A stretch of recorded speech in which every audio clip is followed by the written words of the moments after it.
ॐ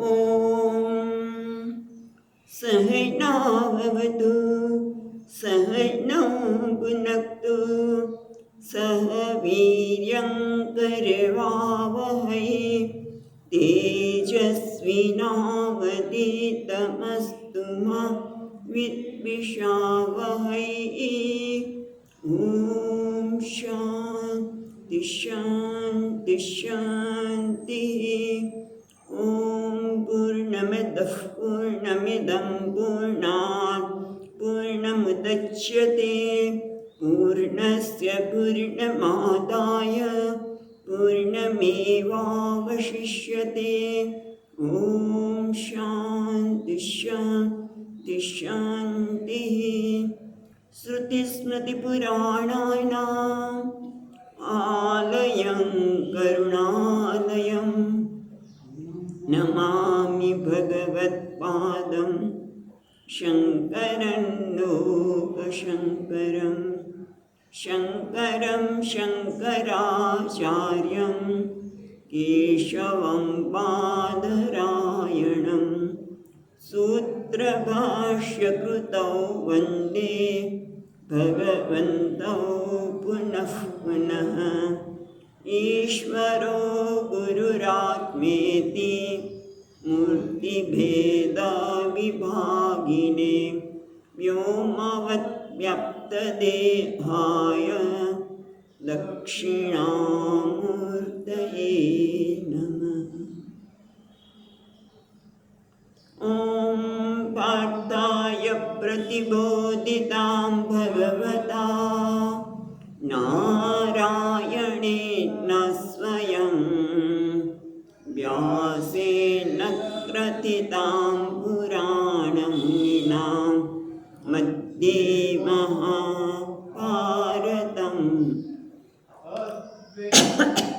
अद्वैतामृतवर्षिणीं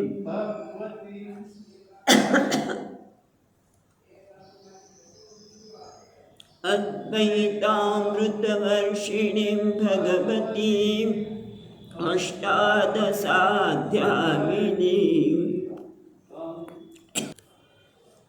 अद्वैतामृतवर्षिणीं भगवतीम् अष्टादशाध्यायिनीम् अम्ब त्वामनुसन्दधामि भगवद्गीते भवद्वेषिणीम् यं ब्रह्मा वरुणेन्द्ररुद्रमरुतः स्तुन्वन्ति दिव्यैस्तवैः वेदैः साङ्गपदक्रमोपनिषदैः गायन्ति यं सामगाः ध्यानावस्थिततद्गतेन मनसा पश्यन्ति यं योगिनः यस्यान्तं न विदुःसुरासुरगणाः देवाय तस्मै नमः।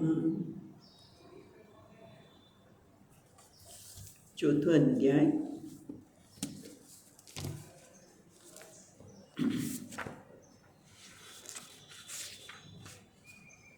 तेरहवां श्लोक। चातुर्वर्ण्यं मया सृष्टं चातुर्वर्ण्यं मया सृष्टं गुणकर्मविभागशः गुणकर्मविभागशः तस्य कर्तारमपि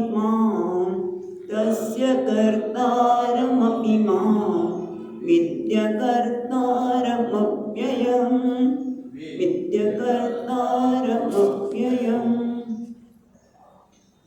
આપણે જોઈ રહ્યા છીએ એ પ્રમાણે ભગવાન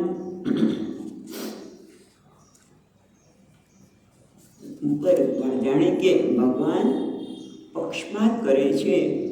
જે ભગવાનને શરણે જાય, જેમ 11મા શ્લોકમાં કહ્યું એ પ્રમાણે જે મને ભજન જે મને એ મામ પ્રપદ્યંતે તાં તથૈવ ભજામ્યહં। તો બરાબર, એ પહેલાં પણ બધા મારા ભક્તો મને પ્રાપ્ત કરે છે. કે ત્યારથી આ પ્રશ્ન ઊભો થયેલો કે ભગવાન પક્ષપાતી છે, અમુકને મોક્ષ આપીએ અને બીજાને નહીં. તો કે ના, એવું નથી. દરેકને પોતાના યથામાં જે પ્રકારની ઉપાસના કરીએ એ પ્રકારનું એને ફળ આપું છું. પણ બધા મને જ મારા જ માર્ગને અનુસરે છે. સર્વ પ્રકારે આપણે બહુ જ વિસ્તારથી આપણે ચર્ચા કરી હતી.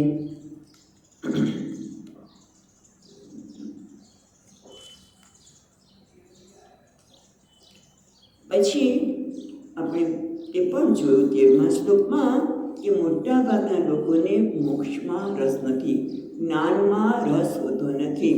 કારણ કે મોટા ભાગના લોકોને કર્મ દ્વારા જે સિદ્ધિ પ્રાપ્ત થાય છે અને પણ કહે છે ઝડપથી મળે છે. તરત જ તમે કર્મ કરો એનું ફળ તરત મોટે ભાગે તરત જ મળે છે એવું જરૂર નથી.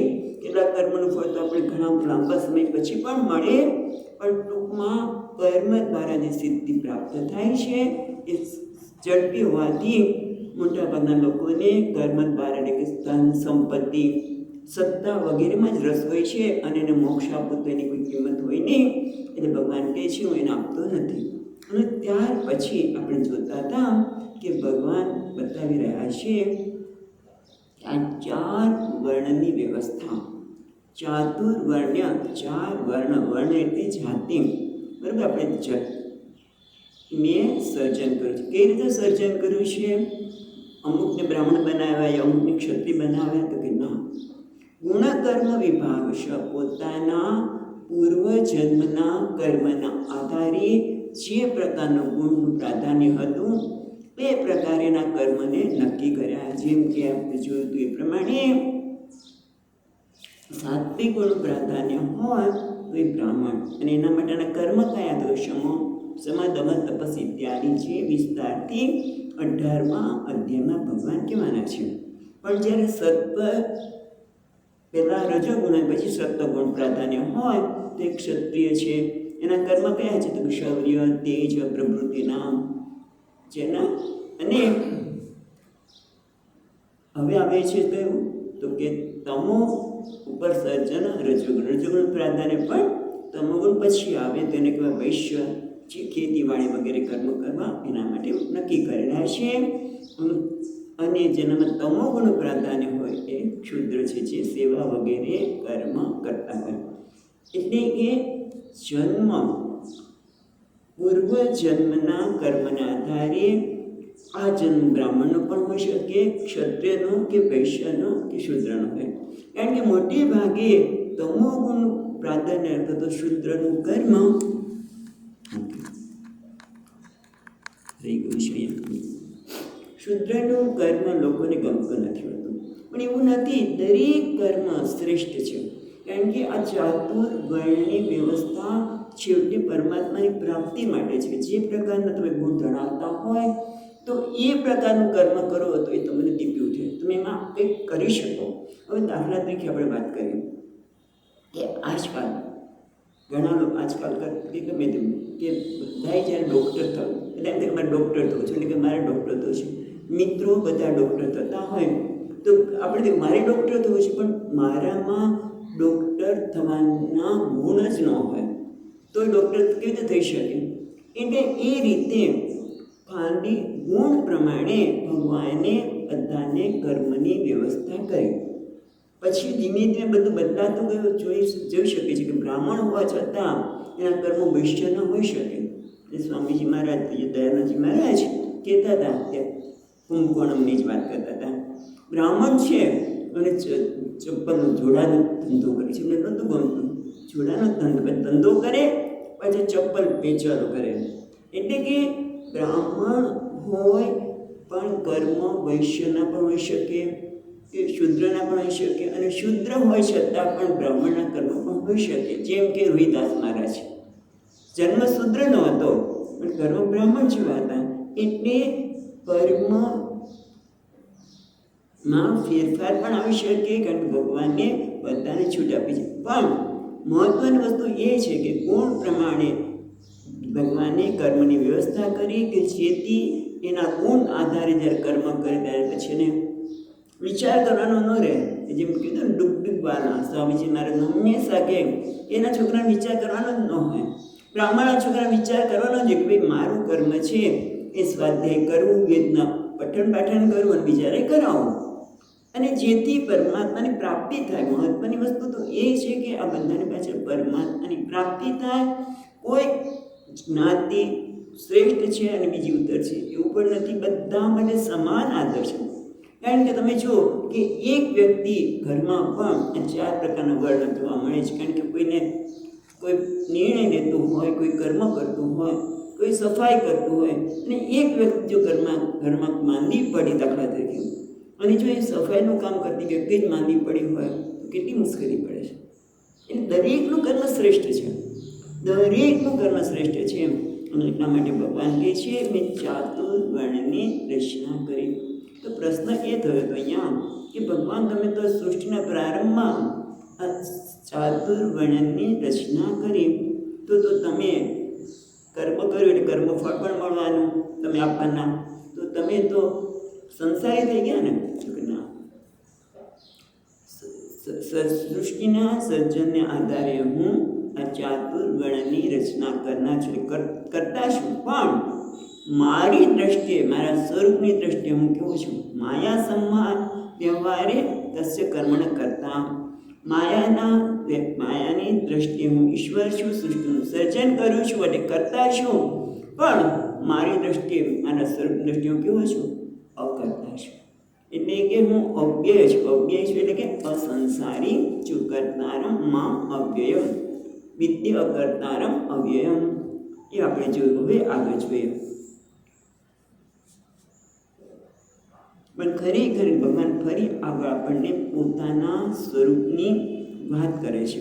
અને ખરેખર આ શ્લોક તો છે ને બહુ સુંદર છે કે ભગવાન પોતાના સ્વરૂપની વાત કરતાં કરતાં વ્યક્તિ એટલે જીવના સ્વરૂપ સુધી પોતાનો વિસ્તાર કરે. પોતાના ઈશ્વર તરીકે પોતાના સ્વરૂપની વાત કરતાં કરતાં જીવના સ્વરૂપ સુધી વિસ્તાર કરે છે. એટલે ટૂંકમાં અહીંયા જીવ બ્રહ્મનું ઐક્યનું વાત 14મા શ્લોકમાં કરવામાં આવે છે. કહેવાય મહાવાક્ય એ અહીંયા વાત કરે છે. બહુ સુંદર શ્લોક છે, આપણે જોઈએ.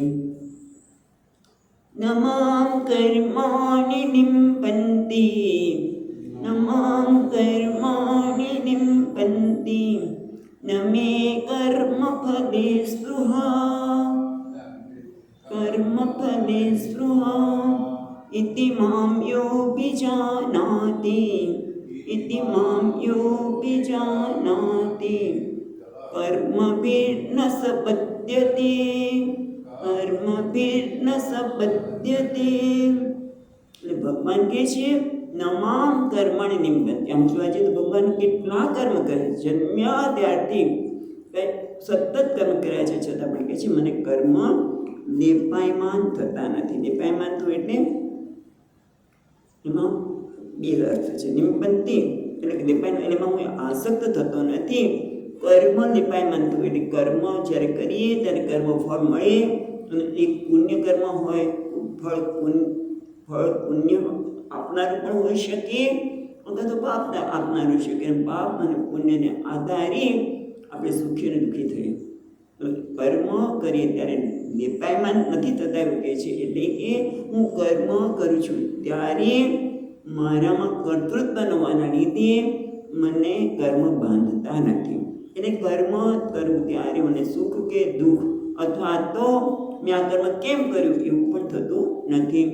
અને નમે કર્મ ફલે સ્પૃહા, અને મને કર્મ ફળમાં સ્પૃહા પણ નથી. સ્પૃહા એટલે ઈચ્છા.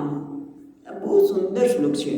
મેનેજમેન્ટની દ્રષ્ટિએ જુઓ તો પણ, મેનેજમેન્ટની દ્રષ્ટિએ પણ જોઈએ તો શું છે? મેનેજર એ શું કે નમામ કર્માણિ નિમ્પન્તિ, મને કોઈ કર્મ લેપાયમાન થતું નથી. બ્રહ્માજી સૃષ્ટિનું સર્જન કરે, વિષ્ણુ ભગવાન એનું રક્ષણ કરે, અને શિવજી સંહાર કરે, પણ હું કંઈ કર્મ કરતો નથી. હું તો મારી સન્નિધિમાં બધા જ કર્મ થઈ રહ્યા છે. મુખ્ય વસ્તુ એ છે કે મને કર્મ લેપાયમાન થતા નથી, કારણ કે હું જાણું છું કે હું કોઈ કર્મનું કરતા નથી, કર્તૃત્વ જ નથી મારામાં, મારી સન્નિધિમાં આ બધા કર્મ થઈ રહ્યા છે. ખ્યાલ આવે છે?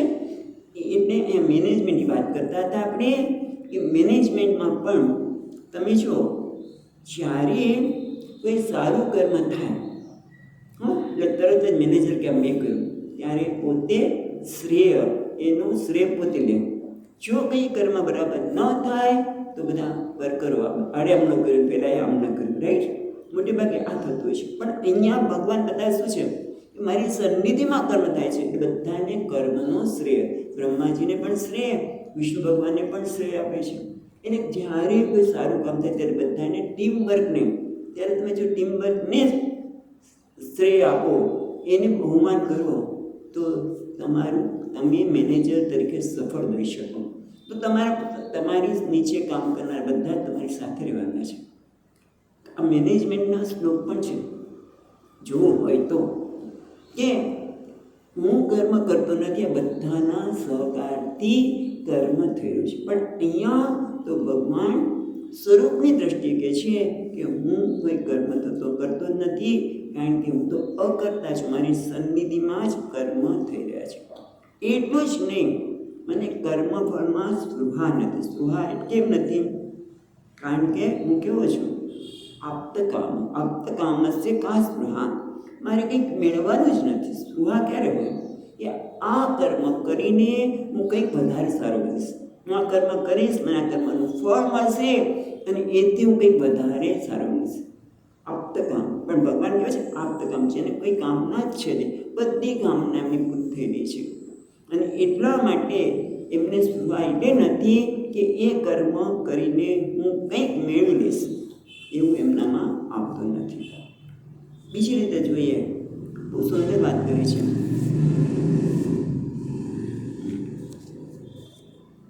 અને તમે જો કોઈ પણ કર્મ જો કરતા માનીને કર્મ કરો તો કર્મફળ મને મળવાનું છે. ગમે તે કર્મ કરું, આપણે કોઈ જોતું નથી. હું કોઈ ખરાબ કર્મ કરીશ, કોઈની વસ્તુ જરાક લઈ લઈશ, ઇવન હું તો કહું કે મનથી પણ આપણે કોઈનું ખરાબ ઈચ્છીએ તો એ કર્મનું ફળ આવવાનું છે. કેમ કે જેમ દ્રષ્ટાંત આપે કે ગાય છે એ પોતાના વાછરને શોધી જ લેવાની છે. ગમે તેટલા વાછડા હશે તો ગાય પોતાના વાછડા પાસે પહોંચી જાય છે. એમ દરેક કર્મ જો કર્તૃત્વ હશે તો કર્મફળ મળવાનું છે. અને કર્મફળ મળે તો એ કર્મફળના પરિણામે એ કર્મફળ કયા પ્રકારનું કર્મ કર્યું છે એના પ્રમાણે ફળ મળવાનું. કાં તો સુખી થઈએ, કાં તો દુઃખી થઈએ. પુણ્ય હોય તો સુખી, પુણ્ય કર્મ કર્યું તો સુખી થઈએ, ખોટું કર્મ કર્યું તો દુઃખી થાય. પણ જ્યારે એવું પણ કોઈ વ્યક્તિ કે હું નિમિત્ત માત્ર છું તો પણ એને કર્મ લાગે, કારણ નિમિત્ત માત્ર એટલે શું? હું કંઈ કર્મ કરતો નથી. ભક્તિ દ્રષ્ટિએ મહાત્મા એવું કહેતા હોય, અહીંયા સરસ લખ્યું, યત કૃતમ યત કરિષ્યામિ તત્ સર્વમ ન મયા કૃતમ ત્વયા કૃતમ તું કર્મફળ ભોગતા તમેવ મધુસૂદન. હે મધુસૂદન, તમે જ કર્મનું ફળ ભોગવો, કારણ કે હું તો કર્મ કરતોય નથી, ભવિષ્યમાં કોઈ કર્મ થશે એ પણ કરતો નથી. તત્સર્વમ ન મયા કૃતમ, મેં તો કોઈ કર્મ કર્યું જ નથી, તમે કરાવો છો કર્મ કરો છો, માટે કર્મફળ પણ તમારે. ખ્યાલ આવે છે? ભક્તિ આચાર્યની દ્રષ્ટિએ આપણે વાત કરી, આપણે વેદાંતની દ્રષ્ટિએ પણ વાત કરીશું, પણ ભક્તિની દ્રષ્ટિએ પણ એટલે ભગવાન તું કરાવે છે એમ કરું છું. પણ આ સમજણ ખાલી બોલવાથી નહીં, બોલી હું એમ બોલું કે હું કંઈ કર્મ કરતો નથી, તમે કરાવો છો અને પછી ભવિષ્યમાં પણ તમે જ કરાવવાના છો. ક્યારે? જ્યારે બધું બરાબર ચાલતું હોય ત્યારે. નહીંતર પછી ભગવાન મારી સાથે આવું કેવું કરે છે એવું નહીં. પણ આ તો સમજણપૂર્વક મહાત્મા કહે છે કે ભગવાન હું ખરેખર કંઈ કરતો નથી, તું મને શક્તિ આપે છે, તું મારી પાસે કરાવે છે ને કરું છું. એટલે જે કંઈ મળશે ફળ એ મારું નથી, એ તમારું છે. કર્મ હું નથી કરતો તો ફળ પણ મારું નથી. માટે પછી દુઃખ થાય ન થાય કોઈ કર્મનું. આપણે તો હું જ્યાં સુધી મારી જાતને કર્મનો કરતા માનું ત્યાં સુધી કર્મનું ફળ ભોગવવાનું છે. પણ જ્યારે આત્માની દ્રષ્ટિએ માનું હું કર્મનો કરતા નથી, કર્તૃત્વ એ મારો ભ્રમ છે. કારણ કે કર્તૃત્વ ક્યાં છે એ આપણને ખબર હોય છે.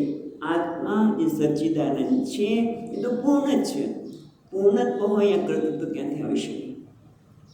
અને ભોક્તૃત્વ ક્યારે આવે કે જ્યારે મને એમ લાગતું મને કંઈક ખૂટે છે, મારે આનંદ મેળવવાનો છે, મારે સુખ મેળવવાનું છે, મારે પ્રેમ મેળવવાનો છે, એને નામ ભોક્તૃત્વ. એટલે કર્મફળની સ્પૃહા ક્યારે થાય કે મને આનંદ મેળવવાનો છે, આ મેળવીને હું આનંદ પ્રાપ્ત કરીશ, આ મેળવીને કંઈક સારો થઈશ, ત્યારે કર્મફળની સ્પૃહા થાય. પણ જે પોતાના સ્વરૂપને જાણે છે કે હું કર્મનું કરતા જ નથી, કર્તૃત્વ મારામાં નથી, આત્મામાં નથી, અને હું તો પૂર્ણ છું, માટે મને અને આનંદ સ્વરૂપ છું, પૂર્ણ છે માટે કંઈ કર્મ કરવાનું નથી, હું કર્મ કરતા નથી, અને હું તો આનંદ સ્વરૂપ છું અને પ્રેમ સ્વરૂપ છું. પછી સ્પૃહા ક્યાંથી રહે? વેદાંતની દ્રષ્ટિએ જોઈએ તો પણ નથી, અને બધાને લાગુ પડે છે. એ ખાલી કારણ બધા લાગુ પડે છે એટલા માટે ઇતિમામ યોબીજાનાતિ, આ રીતે યહ અભિજાનાતિ મામ, આ રીતે જે કોઈ હોય, ગમે તે સ્ત્રી હોય, પુરુષ હોય, કોઈ પણ જ્ઞાતિનો વ્યક્તિ હોય, યા સ્ત્રી પુરુષની વાત કરતા જ્ઞાતિની તો વાત આવતી જ નથી, પણ અભિજાનાતિ, અભિજાનાતિ એટલે જાનાતિ એટલે જાણવું, અભિજાનાતિને સારી રીતે જાણે છે. સારી રીતે જાણે છે એટલે શું? આત્મતયા જાનાતિ કહે છે. અભિજાનાતિ એટલે આત્મત્વેન અભિજાનાતિ, પોતે મને આત્મા રૂપે જાણે છે. કે દરેકનો તમે આત્મા જુઓ તો આત્મા દરેક વ્યક્તિના વ્યક્તિત્વમાં બે ભાષા છે, એક આત્મા અને બીજું અનાત્મા. આત્મા અને અનાત્મા. અને આત્મા કેટલા છે?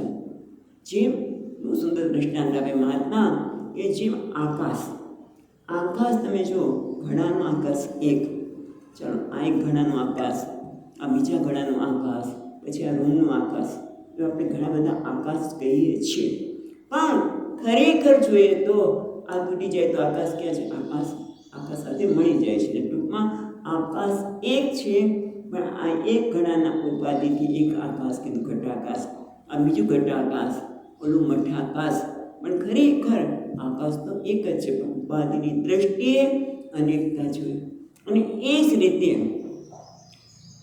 આકાશ જો એક હોય તો આકાશનું પણ કારણ છે પરમાત્મા. તસ્માત આકાશ સંભૂત, એ આત્મા કો કે પરમાત્મા એ પણ એક જ છે. એટલે મામ યો બી જાનાતિ, અભી તો જાનાતિ એટલે મને જાણે છે કે આત્મા એક જ છે, મારો અને એનો આત્મા જુદો નથી. સમષ્ટિના બેસથી જેમ એક ઉપાધિથી આ એક ઘડાનો આકાશ, આ બીજા ઘડાનો આકાશ, આ દેખામાં કહો સરસ મજાના કલરફુલ છે, સરસ છે, પણ એથી ઘટાકાશ કંઈ ફેર પડતો નથી. અને આ ઘટાકાશ પણ ઘટાકાશ પણ બંને એક જ છે, બે ઘટાકાશ નથી. પણ આ કલરફુલ એવું લાગે છે એક છે. એના માટે આપણે બીજી દ્રષ્ટિએ જોઈએ કે સમષ્ટિની દ્રષ્ટિએ, માયા ઉપાધિની દ્રષ્ટિએ પરમાત્મા ઈશ્વર, અને વ્યષ્ટિ ઉપાધિની દ્રષ્ટિએ અવિદ્યાની દ્રષ્ટિએ એને જીવ કહે છે. એ બંને ઉપાધિને દૂર કરે. ભેદ ખરેખર ત્યાં છે જ ને. ભેદ તો ઉપાધિની દ્રષ્ટિએ છે, આત્મા તો એક જ છે. જેમ ઘટાકાશ મઠાકાશ જુદા જુદા લાગે છે પણ આકાશ એક જ છે, એમ આત્મા પણ એક જ છે. અને આત્મા કેવો છે? ભગવાન કીધું આગળ છે, હું કોણ છું? અકર્તા. હું ખરેખર કોઈ કર્મને, આગળ કીધું ને નમામ કર્મ, એના પહેલાં વિત્તિ કર્તારમ અવ્યયમ, 13મા શ્લોકમાં જ કહ્યું કે હું અકર્તા છું, હું અવ્યય છું. તો આત્મા, બધાનો આત્મા કેવો હોય? અકર્તા છે ને. ભગવાનનો આત્મા અકર્તા છે, અને એ આત્મા તો એક જ છે.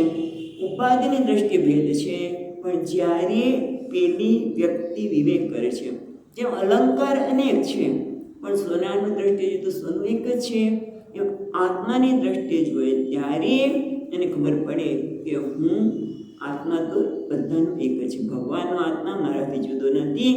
એ સચ્ચિદાનંદ ભગવાનનું જે સ્વરૂપ છે, સચ્ચિત આનંદ અર્થાત અસ્થિ, ભાતિ અને પ્રિય, એ મારું સ્વરૂપ પણ એ છે, અસ્થિ, ભાતિ અને પ્રિય, સચ્ચિત આનંદ. અને એ સચ્ચિદાનંદ પરમાત્મા કેવા છે? સ્વરૂપની દ્રષ્ટિએ અકર્તા છે, અભોગતા છે. ભલે બધા ગમે તેટલા કર્મ કરે, અને આ બધાને લાગુ પડે છે. ભગવાન એટલે કહી શકે, જ્યારે જો ઘટના યાદ આવતી હોય તો દુર્વાસા મુનિ યમુના કિનારે યમુનાજીના સામે કિનારે આવેલા, અને એમને ભિક્ષા આપવા જવાનું હતું. પટરાણીઓએ જાતે એમના માટે ભિક્ષા બનાવી, પણ તે વખતે એમનામાંથી પસાર થયું તો ઘોડી કે કોઈ હસું નહીં ગયું. તો કહે છે કે મહારાજ જોયું કેવી રીતે મહારાજને જમાડવા માટે. કૃષ્ણ ભગવાન કહે છે કેવી રીતે જવું?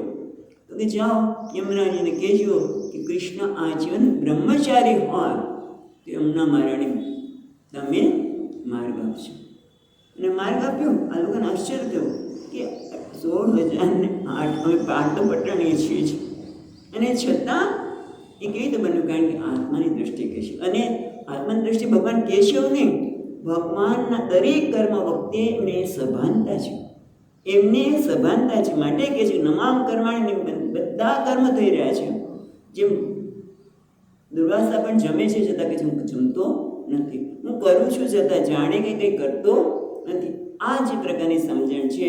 તો જ્યારે હું કર્મ કરતો જ નથી તો પછી કર્મફળની સ્પૃહા ક્યાંથી હોય?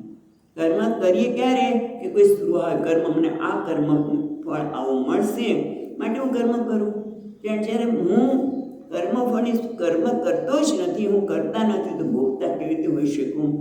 એવું જે જાણે છે ઇતિ મામ યહ અભિજાનાતિ કર્મભિદ ન સંબધ્યતે. ભગવાન કહે છે કે એ ક્યારેય કર્મથી બંધાતો નથી. એટલે કર્મ કરે છતાં પણ એ કર્મથી બંધાતો નથી, એટલે સુખી દુઃખી થતો નથી.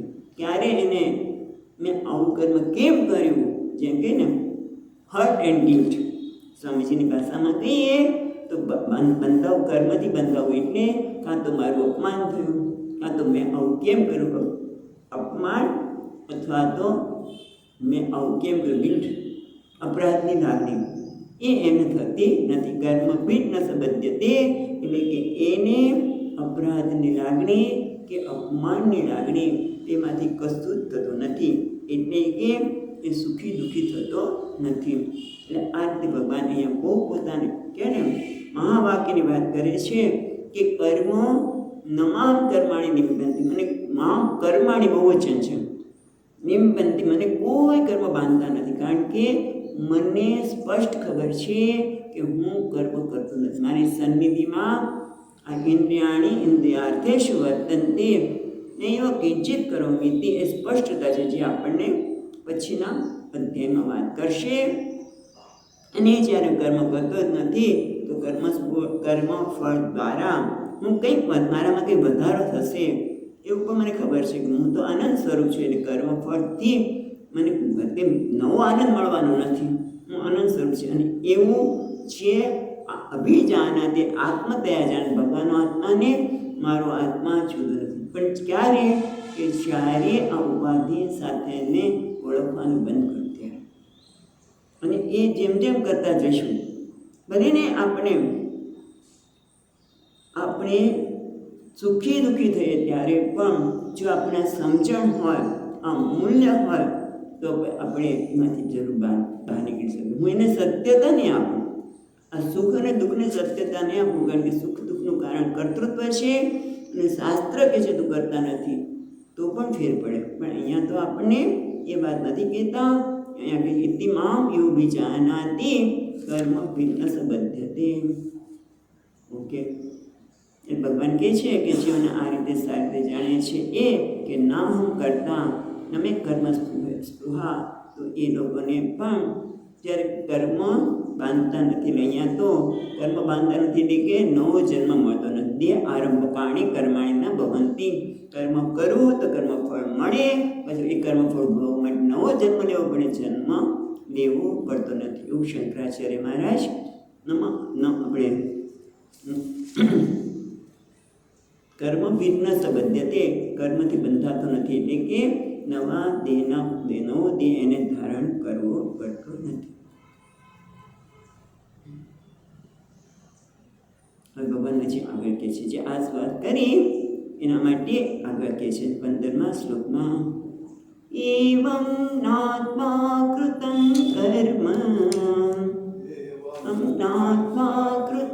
કર્મ પૂર્વૈરપી મુમુક્ષુભિઃ કુરુ કર્મૈવ તસ્માત્ ત્વં પૂર્વૈઃ પૂર્વતરં કૃતં પૂર્વૈઃ પૂર્વતરં કૃતં.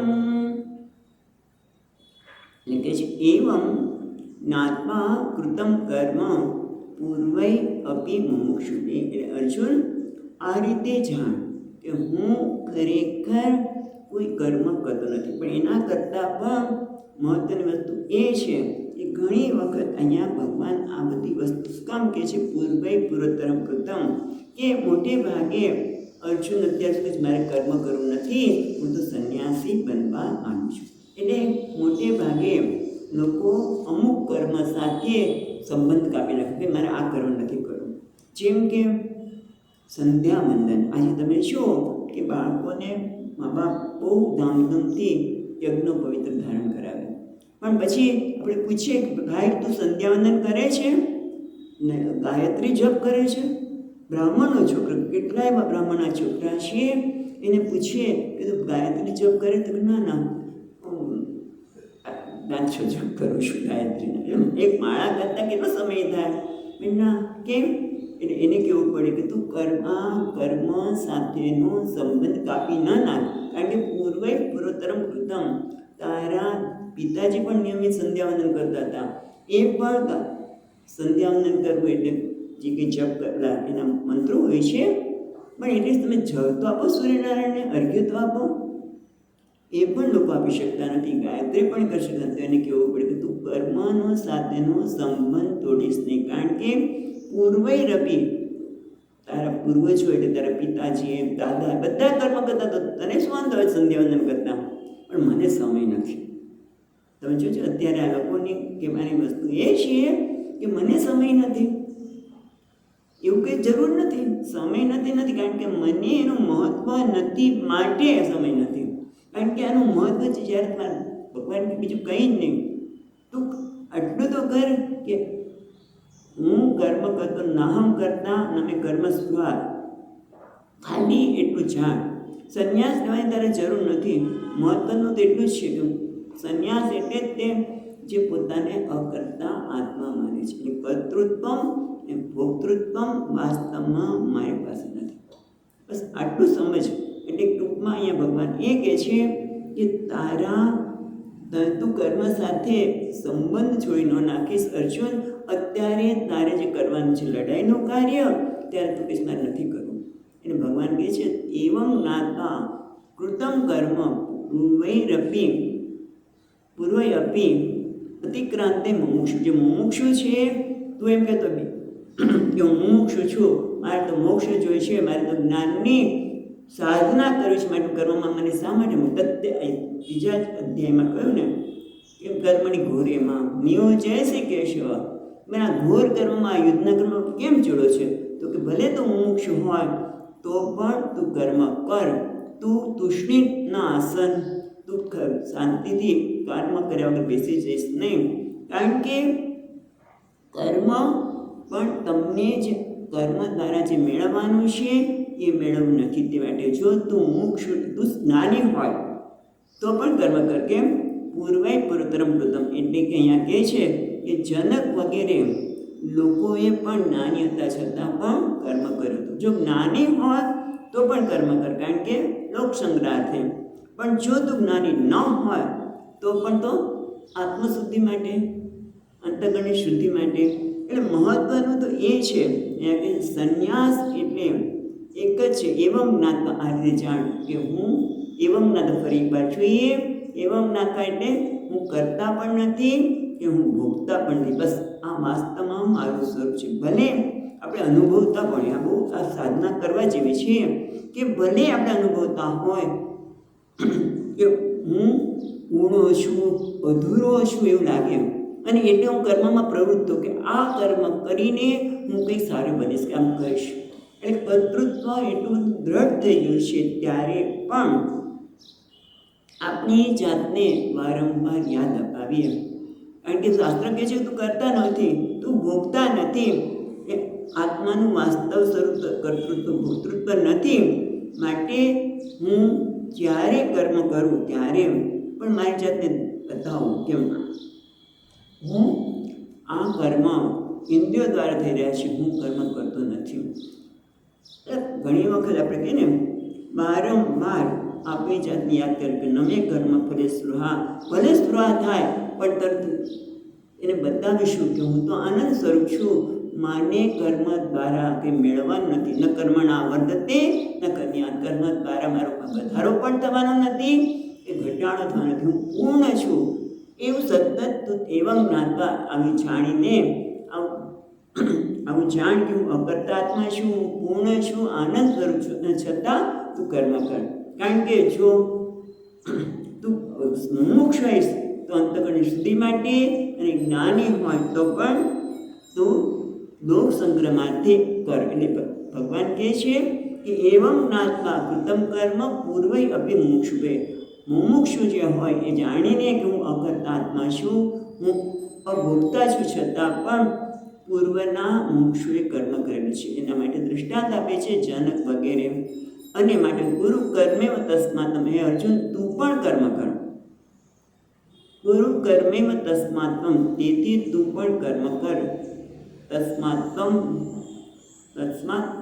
પૂર્વૈ પૂર્વતન. એટલે અત્યારની વાત નથી કરતો અર્જુન, તારી આગળના કેટલા બધા રાજાઓ થઈ ગયા જે જ્ઞાની હતા છતાં પણ એ કર્મ કરતા હતા. એટલે તું અત્યારે એમ કહે છે મારે લડવું નથી. એટલે અમુક કર્મ સાથે આપણે વિચ્છેદ કરવા માંગીએ છીએ. કેમ?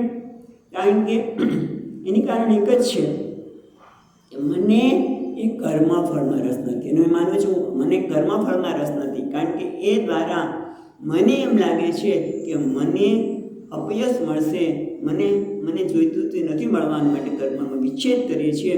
ભગવાન કહે ક્યારેય કર્મમાં વિચ્છેદ કરીશ નહીં. ગુરુ કર્મ તસ્માત્મ, તું હંમેશા કર્મથી વિમુખ ન થાય. કારણ કે બે કારણ છે કે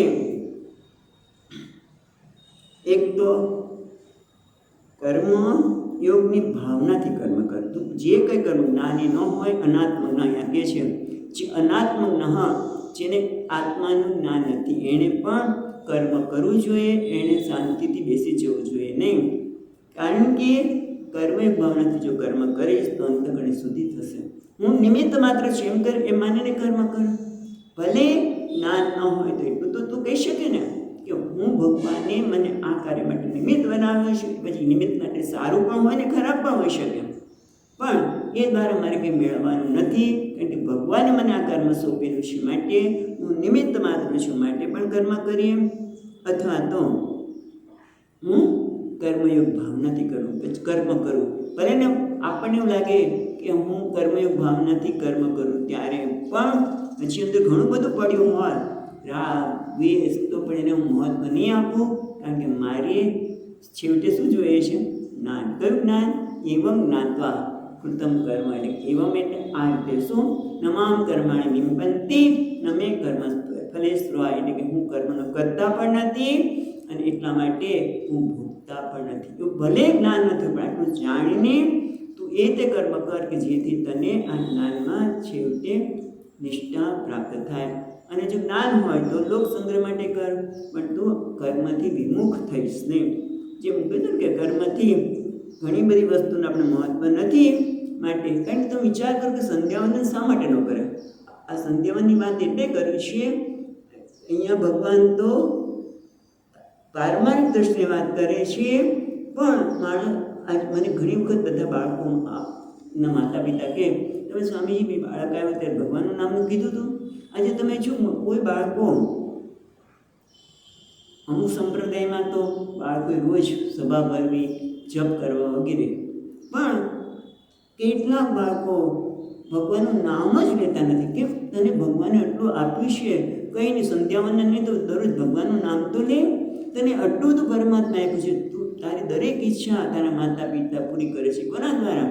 ભગવાને એને આપ્યું છે. માટે તો એને એટલું કે આભાર માનીએ, ધન્યવાદ માનીએ.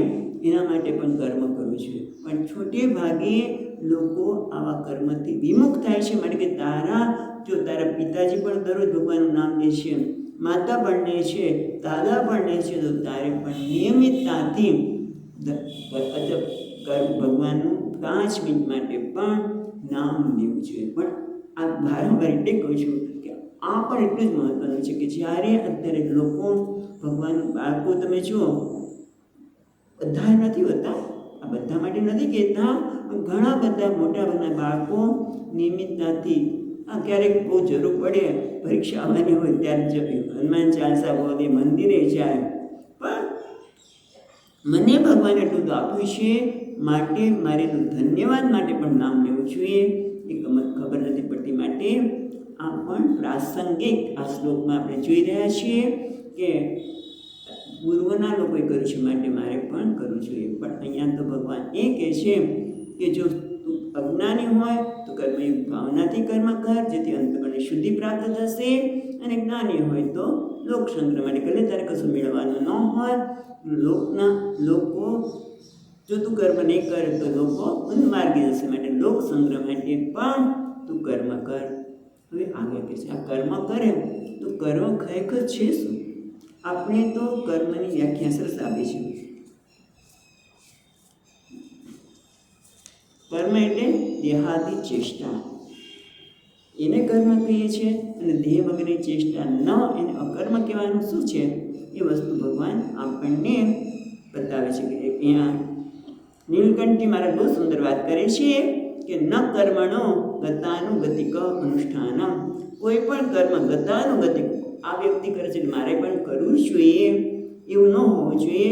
પણ જ્ઞાત્વા કર્માણી કુર્વેત, કર્મનું મહત્વ શું છે એને જાણીને જ કર્મ કરવું જોઈએ. આ કરે છે માટે મારે કરવું એમ નહીં. એ વસ્તુ ભગવાન અહીંયા 16મા શ્લોકમાં સ્પષ્ટ કરે છે. 16મો શ્લોક જોઈશું.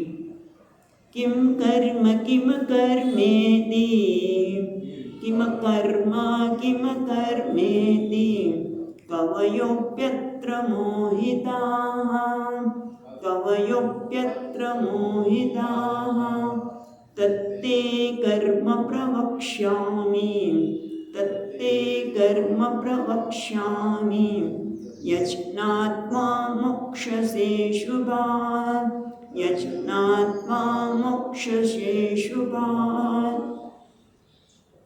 એટલે ભગવાન કહે છે કે કર્મણ કિમ કર્મ કિમ અકર્મેતિ, એ કર્મ કોને કહેવાય ને અકર્મ કોને કહેવાય. સામાન્ય રીતે આપણે કર્મ એટલે શું? દેહ વગેરે ચેષ્ટા એટલે કર્મ. લોક પ્રસિદ્ધ મોટે ભાગે લોકો એવું માને છે કે આ દેહની ચેષ્ટા કરીને હાથ પગ ચાલતા હોય કંઈ કરતા હોય એને કર્મ કર્યું કહેવાય. અને જ્યારે દેહ વગેરે ચેષ્ટા ન કરીએ તેને અકર્મ કહેવાય. એટલે કે તુષ્ણિમ, એને હાથ પગ ન ચલાવીએ એને અકર્મ કહેવાય. તો ભગવાન કે એવું નથી. કવયોપ્યત્ર મોહિતા, કવયો એટલે એક કર્મણ શાસ્ત્ર, કર્મ કવય એટલે મેધાવી. મેધાવી એટલે કે જે શાસ્ત્રને સારી રીતે જાણતા હોય. આપણે મેધાવી એટલે જેને શાસ્ત્રનું અર્થઘટન કરતા આવડતું હોય, સંસ્કૃત આવડતું હોય એટલે બધું માનતા હોય, પણ છતાં પણ મેધાવી કવયપી અત્ર અસ્મિન કર્માદિ વિષયે, આ કર્મ અકર્મના સંદર્ભમાં કવયો એટલે મેધાવી પણ મોહિતા, મોહિતા એટલે મોહગતા, એટલે કે એમને પણ કર્મ અને અકર્મના સંદર્ભમાં સ્પષ્ટ જ્ઞાન નથી. અતઃ ત્યાં માટે હું તને તત્તે કર્મ પ્રવક્ષ્યામિ, તત્તે તતઃ તે માટે તત્તે તને કર્મ પ્રવક્ષ્યામિ એટલે શું? કર્મ એટલે કર્મ કોને કહેવાય અને અકર્મ કોને કહેવાય? કારણ કે સામે આપણે કર્મ એટલે દેહ વગેરેની ચેષ્ટા શું કરે છે? હાથ પગ ચલાવું છું, અને અંદરથી શું ફળ મળે ખબર નહીં. હાથ પગ ચલાવું છું એને આપણે કર્મ કહીએ. અને હાથ પગ ન ચલાવી શાંતિથી બેસી ગયા તો એને કર્મ કહે. અહીંયા માટે એક વાત મને યાદ આવી ચુમા સ્વામીની. સ્વામીજી મહારાજ કે સામાન્ય રીતે કોઈ હાથ પગ ન ચલાવતા હોય એને કહે છે કે કર્મ કરતો નથી. હાથ પગ ચલાવતા હોય એને કર્મ કરે એવું કહે છે. તો સ્વામીજી મહારાજ ચુમા સ્વામીની વાત કરે. ચુમા સ્વામી એટલે શું? દક્ષિણના એક મંદિરમાં, તમે જો દક્ષિણના મંદિરમાં ભગવાનને ભોગ લાગે તો ભાત ન લાગે, અને ભગવાનને ભોગ લાગ્યા પછી જે પ્રસાદ થઈ જાય એ જુદા જુદા લોકોને વેચી દેવામાં આવે. પૂજારીને આટલો અને આને આટલો અને આટલો. તો એ મંદિરમાં એક સંન્યાસી શાંતિથી બેસી જતા. કશું જ કરે નહીં, પણ એમને પણ દરરોજ 2 વાટકી જેટલો પ્રસાદ હાથમાં મળતો હતો. હવે એક વખત એવું બન્યું કે ત્યાંના અધિકારી બદલાઈ ગયા. પછી એને આવીને જોયું કે બધા કેવી રીતે શું શું કરે છે, ક્યાં ખર્ચ ખોટો થાય છે વગેરે. અને જોયું કે એક સંન્યાસી બેસી જ છે, કંઈ કરતા નથી. તો એને પણ આટલા બધા ભાત કેમ આપવાના, બંધ કરી દો. પછી બીજા દિવસે મહારાજ બેઠા, બપોરથી કોઈ આટલું નહીં પ્રસાદી, કે ભાઈ મને કેમ પ્રસાદી ન મળે? તો પેલા આવ્યા છે અધિકારીને ના પાડી કે ભલે. બીજા વખતે કીધું. પછી બીજે દિવસે મળ્યા, સંન્યાસી હતા, એટલે કહે છે કે તમે કેમ પ્રસાદી ન આપી? તો તમે કંઈ કરતા જ નથી. અચ્છા, કંઈ કરતા નથી માટે તો ચાલ તમારી સાથે બેસ, મારી પાસે બેસ, તારે કંઈ કરવાનું નહીં. 1 કલાક માટે, વધારે નહીં. 5 મિનિટ ન થઈ ડોલા ભાઈ આમ જુએ આમ જુએ, એમ જોવાનું નહીં. જો મારી જેમ જ એકદમ શાંતિથી બેઠો છું, કંઈ આમ આજુબાજુ કે કંઈ ટાફોયા મારતો એમ બેસી. થોડી વાર બેઠા, હજુ કંઈક કામ આવ્યા દઉં, ઊંચું નહીં. ચુમ્મા એટલે કર્મ ન કરવું અને શાંતિથી બેસવું એ ક્યારે હોય કે જ્યારે પોતાના સ્વરૂપને જાણ્યું હોય તે. એટલે એ માતા બેસી શકે, પણ આપણે તો કેટલી બધી અંદર કર્મ કંઈક અંદર કહે ને જંપો હોય એટલે ઓલા ભાઈ બેસી શક્યા જ નહીં. અને પછી છેવટે એને કહ્યું કે 2 નહીં, કાલથી એમને 4 આપજો. કારણ કે આ સરળ નથી. કર્મના કર્મના સંદર્ભમાં બધા મોહિત થયેલા છે. કવયો કે મોહિતા. હા, માટે હું તને કર્મ ને અકર્મ કોને કહેવાય એ પ્રવક્ષ્યામી. સારી રીતે કે વક્ષ્યામી, સરસ રીતે સમજાવે. કર્મ અને અકર્મ કોને કહેવાય, અને એનાથી શું મળે ભગવાન? તો યજ્ઞાત્વા મોક્ષશે અશુભાન. જે આ જ્ઞાન પ્રાપ્ત કરીને કર્મ કોને કહેવાય, અકર્મ કોને કહેવાય એ જાણીને તું અશુભાત એટલે સંસારાત મોક્ષશે અશુભાત, એ સંસારમાંથી તું મુક્ત થઈ. સંસાર એટલે શું? આજે સુખ દુઃખની લાગણી, માન અપમાનની લાગણી, એમાંથી તું મુક્ત થઈશ. કારણ કે સુખ દુઃખનું કારણ પણ શું છે? હું કર્મનો કરતા છું, મને આ કર્મનું ફળ મળ્યું, આવું નહોતું મળવું જોતું, આવું એને કરવું નહોતું જોતું, મેં કર્યું છતાં મને આવું કેમ થયું વગેરે છે. એ નામ સંસાર. સંસાર એ બીજું કંઈ નથી કે મેં મારી સાથે જ આવું કેમ થાય છે, મેં આ કર્મ કર્યું, મને આવું કેમ મળ્યું, અને આવું નહોતું કરવું જોતું, અથવા તો મારા જોતું કોઈ કર્મ સફળ વ્યક્તિ પણ નથી, એ પણ સંસાર જ છે. હા, કારણ કે એ જ્યારે પોતાને અહંકાર કરશે ત્યારે દુઃખ આવવાનું છે. અને આ બધા સંસારમાંથી તું મુક્ત થઈશ. કારણ કે કર્મને કવયો પણ સારી રીતે જાણી શક્યા નથી. એના માટે વધારે સરસ રીતે સમજાવતા 17મા શ્લોકમાં કહે છે.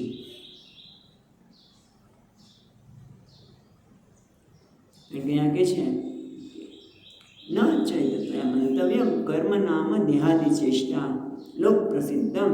કર્મ એટલે દેહાદિ ચેષ્ટા, એને લોકો કર્મ કહે છે, અને દૃષ્ટિમ આસન એને અકર્મ કહે છે, પણ એવું નથી. માટે 17મા શ્લોકમાં આગળ કહે છે ભગવાન, કર્મણોષ્યપિ બોધવ્યમ, કર્મણોષ્યપિ બોધવ્યમ, બોધવ્યમ ચ વિકર્મણઃ, બોધવ્યમ ચ વિકર્મણઃ, અકર્મણશ્ચ બોધવ્યમ, અકર્મણશ્ચ બોધવ્યમ, ગહના કર્મણો ગતિ, ગહના કર્મણો ગતિ. એટલે ભગવાને આ કહે છે કે 3 પ્રકારના કર્મ છે: કર્મ, અકર્મ અને વિકર્મ. કર્મણ અપી બોધવ્યમ, વિકર્મણ અપી બોધવ્યમ. વિકર્મ કોને કહેવાય એ પણ જાણવું જોઈએ ત્યારે અર્જુન. કર્મ કોને કહેવાય એ પણ જાણવું જોઈએ. અકર્મણશ્ચ બોધવ્યમ, અકર્મ કોને કહેવાય એ પણ જાણવું જોઈએ. વિકર્મ કોને કહેવાય? તો અહીંયા બતાવે છે કે શાસ્ત્રએ વિકર્મ એટલે પ્રતિષિદ્ધ જે કર્મ ન કરવાનું હોય એ કયું કર્મ એવું છે કે મારે ન કરવું જોઈએ? મનુષ્ય તરીકે મારે એવું કયું કર્મ છે કે ન કરવું? જેમ કે સુરામ ન પીવે. મનુષ્ય તરીકે તારે દારૂ ન પીવું જોઈએ, માંસ ન ખાવું જોઈએ, એને વિકર્મ કહે છે. જો કે આપણે એને પછી વિશેષથી જોઈશું, પણ ટૂંકમાં કહે છે વિકર્મ કોને કહેવાય એ પણ તારે જાણવું જોઈએ, કર્મ પણ જાણવું જોઈએ. ખાલી ચેષ્ટા, ઇન્દ્રિયોની ચેષ્ટા કે શરીરની ચેષ્ટા જ કર્મ નથી, અને અકર્મ એટલે ખાલી શાંતિથી બેસી જવું એને પણ અકર્મ નથી. કારણ કે ભગવાન કહે છે ગહના કર્મણો ગતિ. આ કર્મ અકર્મને ખરેખર જાણવું બહુ જ મુશ્કેલ છે. કારણ કે ગહના કર્મણો, ગહના એટલે દુર્વિજ્ઞેયા, એને જાણવું બહુ જ મુશ્કેલ છે. એની ગતિ એટલે યાથાત્મ્ય, ગતિ એટલે આપણે ફળ નહીં, ગતિ એટલે યાથાત્મ્ય તત્વ.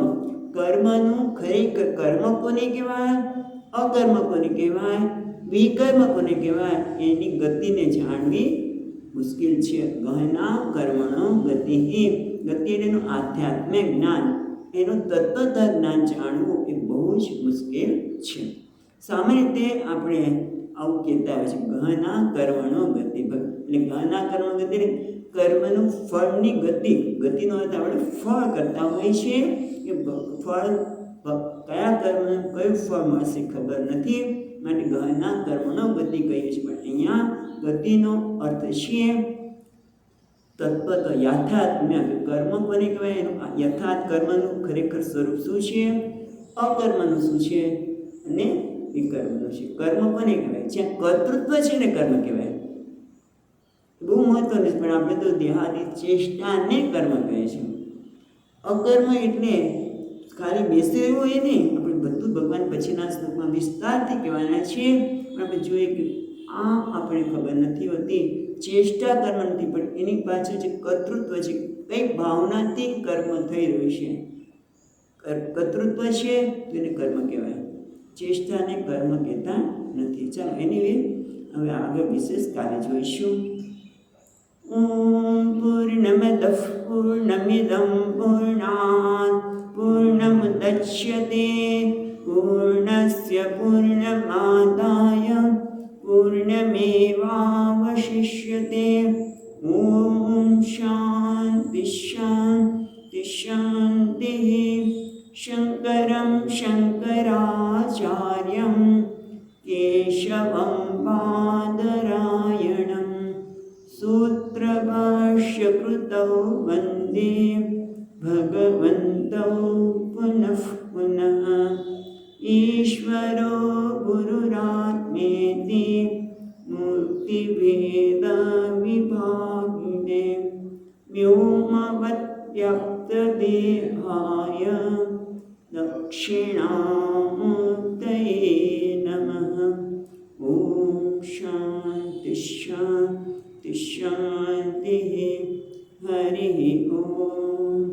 શ્રી ગુરુભ્યો નમઃ. હરિ ઓમ.